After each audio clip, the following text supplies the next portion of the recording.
let's jump on at the last album then. So it's another debut album. It's called In Waiting, and it's by Pillow Queens. I believe it came out on the 25th of September, and is 10 tracks long and 43 minutes long, roughly. So Pillow Queens they're an indie rock band, let's use that generic term for now, from Dublin, Ireland, made up of members Sarah Corcoran, Rachel Lyons, Kathy McGuinness, and Pamela Connolly. As I said, In Waiting is their debut album, and I've kind of said, yeah, it's another kind of indie rock band we're talking about, but I'm gonna call this glum pop. What I mean by that is that there are kind of loads of poppy melodies, but the actual vocal performance is quite kind of gloomy and moody. Is I've just thought of this now, and I didn't think about this when I was listening to the album. But is it twee rock? Would that be the right phrase to use? Or is that something else entirely? I don't know, because for me, twee is like a negative kind of thing, and it's sort of a belittling kind of term. Yeah. So even if this is twee rock, I wouldn't call it that because it feels derogatory, if you know what I mean. Yeah, totally. But it could be twee rock. I really don't know. There's so many different. I've just made that up. just made it up to make me angry. So yeah, I've gone with glum pop, which I don't know. It just popped into my head when I was listening to it earlier, which seemed appropriate at the time, but it's just a nonsensical genre name, isn't it? I mean, yeah. I mean, I read that they've been described as having both pop and punk influences. However, they themselves are quick not to define their sound in order to avoid being labelled, and here we are. Label them, yeah. I just think they're a really good guitar band. Yeah, man. I mean, I clicked with these guys immediately. The vocals on the opening bars of the first track, Holy Show, instantly reminded me of another Irish singer-songwriter by the name of Orla Gartland, who you may or may not have heard of. To the point where I was like, fuck, is that Orla? Like, or Orla Gartland? I got into her in quite a big way when she first started out, probably about fucking 10 years ago. It was a long time ago, back when she was releasing stuff on YouTube. She released a 5-track EP back in February called Freckles, which is worth checking out if you enjoyed this. Aye, it's funny because when I was writing my notes, I was sending texts back and forth to Pauline, who you've just probably seen come in not that long ago. And I sent her a link to this album, and after having recommended she listened to Darkman by Anal Nathrak, she asked if this was going to shout at her. To which I replied, no, quite the opposite, in fact. It'll envelop you in a lovely blanket of cosy, poppy, indie rock sensibilities and lovingly rock you off to sleep with luxurious and listful vocal harmonies, which sounds good, Sneds, until you realise that listful isn't a fucking word. I don't know where that came from. You mean wistful? Maybe wistful? Maybe. It's like a combination of wistful and listless or something. Well, listless is negative. I suppose Yeah, listless would be the opposite of that. Yeah. But yeah, I don't think it's a word. It's just another fucking non-word I've pulled out my something arse you made up to sound smart. to sound smart. Tried to impress Pauline. But yeah, I kind of likened them to the Big Moon. Yeah, there's a similarity. Because for me, like as we said, when we were covering Walking Like We Do, like the latest album from the Big Moon, it just feels effortlessly bright and breezy. However, you know that's not kind of taking away that what you mentioned earlier on about there being kind of gloomy elements to it. The vocal harmonies for me on the likes of kind of Child of Prague are so perfectly executed. There's a bit of kind of surf rock vibe on that song too. And like I said, there are occasions where the band serve up a healthy dollop of fuzz, reverb, and kind of harsh, jagged guitar stabs, such as the opening of Liffey, for example.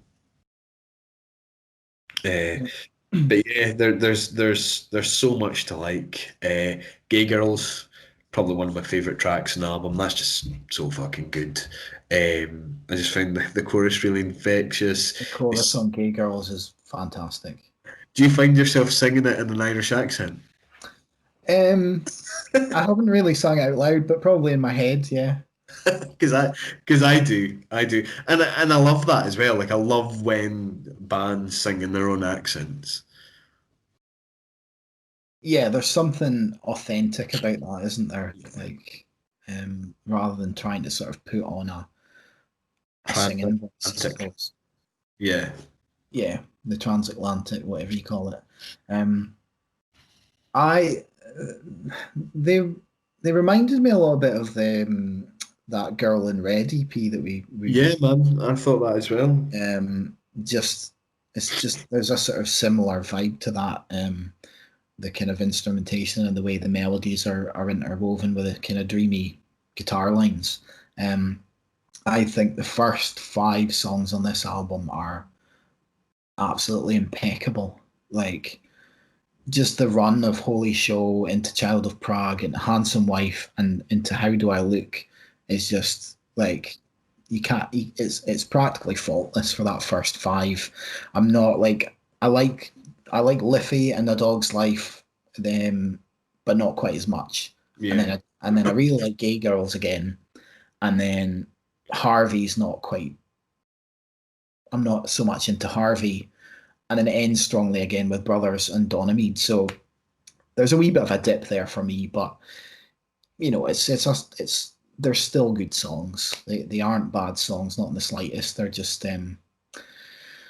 it's just that those first five songs are so strong. Um, I think that's they just don't seem quite as good when compared to them. But yeah, um, I think like Holy Show is just such a strong opening song. Like kind of the haunting vocal melodies, stomping drums. It's got a killer bass sound. A really cool um, kind of spiraling guitar lead that pops in and out throughout. And I'd kind of mentioned here the Sarah Corcoran's vocals and just kind of that authenticity of her Irish accent showing through, as you mentioned. And I'm not really sure what the song is about, but the kind of sections where she sings, if you remember a thing about it, tell me it's not bad. Why do you even say that? It's just so infectious. Um, and I love the guitars all over this album as well. Like Child of Prague has got like this cool desert island sort of sounding guitar lick through it. Um, and just Handsome Wife has got these kind of driving guitars and all these kind of little lead guitar licks and flourishes that are they're just so good to listen to. But I mean the drums are fantastic as well.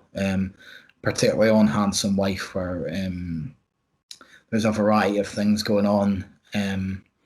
They kind of add in the odd hand clap here and there and the sort of click clacking of drumsticks alongside the kind of the sort of more standard drum beat. But I would say you mentioned the chorus of Gay Girl, but I would say that How Do I Look is probably the biggest earworm for me. right. Uh, I think the kind of opening guitar riffs and the drums on that track are really catchy, and that chorus took a while, but I don't mind. How does my body look in this light? How do I look now? How do I look now? Is just I find myself kind of humming away to that. Um, I think there's a cheeky little kind of ode to Pixies' "Monkey Gone to Heaven" in the guitar lines in there as well. I don't know if that's deliberate, but it kind of it comes out of there for me. But yeah, really good album. I think the last track, Donemede, reminds me a lot of Fleet Foxes actually. Right. Okay. Um, just in it's got a kind of it's quite a stirring track. There's a sense of drama to it. It's quite stripped back and laid bare in the intro at least. Um, but it's got these kind of blasts of crooning guitar that kind of tie it back to the rest of the album. But it's a really good way to finish off the album. So overall, it's a really great debut album, and a kind of real showcase for the band's talents. And I think be exciting to hear what their next album sounds like, considering the quality of the songs they've delivered on this. Mm-hmm, mm-hmm. I mean, I don't think I've spent enough time with this album to really judge it fairly. Okay. I've only really listened to it twice. However, by the same token, I can't find any faults with it, like at all.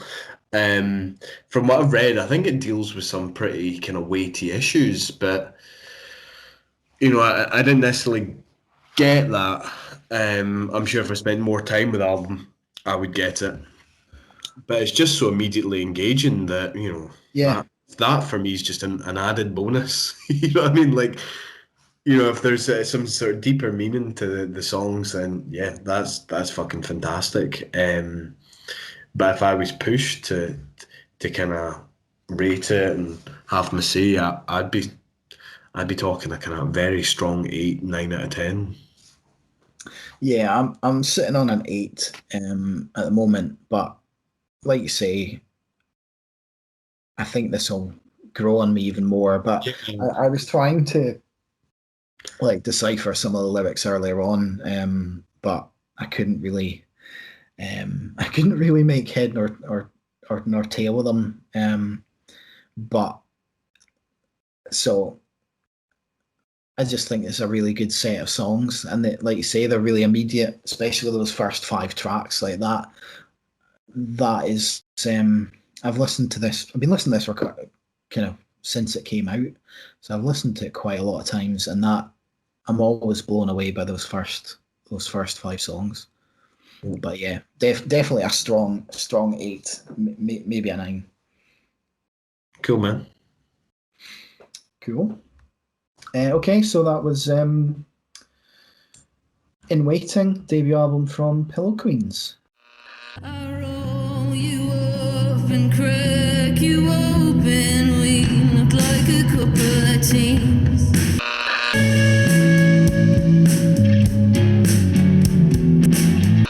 So I'm letting every go go. It took a while, but I don't mind. How does my body look in this light? Marie, Marie, Marie.